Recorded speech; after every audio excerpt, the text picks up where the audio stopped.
எங்கள் அத்தை எந்தரா தம்பி வெயிலுக்கு நீராகாரமாக சாப்பிட்றான்னு கூழ் ஊற்றி கொடுத்தாங்க. என்னத்தை வெறும் கூழ் தானோன்னு கேட்டதுக்கு இந்தடா பருப்பு ஊறுகாவும் மாங்காய் ஊறுகாவும் இருக்கிறான்னு சொல்லிட்டு கையில் எடுத்து கொடுத்தாங்க. அடா என்ன ஒரு காம்பினேஷன் வெயிலுக்கு. கூழ் கொஞ்சமாக தான்டா இருக்குது, நைட்டு வீட்டில் போய் சாப்பிட்டுக்கலாண்டான்னு சொல்லிட்டாங்க. பரவாயில்லத்தா இதே போதும்னு சொல்லிட்டு பருப்பு ஊறுகாவையும் மாங்காய் ஊறுகாவையும் கூழில் போட்டு சாப்பிட்டா என்ன அமிர்தமாட்டம் இருந்தது தெரியுங்களா.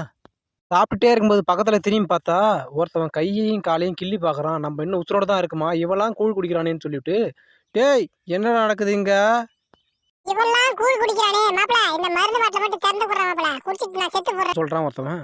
சரி இவனுங்க அளப்புறதான் தாங்க முடியலன்னு சொல்லிட்டு ஏர் மாட்டுக்கிட்ட போனான். மஞ்ச தண்ணிய காலில் ஊற்றி பூத்தது பூவு ரெண்டு. என்னடா சொல்கிற, மஞ்சள் தண்ணியை காலில் ஊற்றினா பூ பூக்குதா? மேலே இப்போ எனக்கு புண்ணாக்கு எடுத்துகிட்டு வந்து கொடுக்கலண்ணா மேலே இருக்குது கொம்பு ரெண்டு.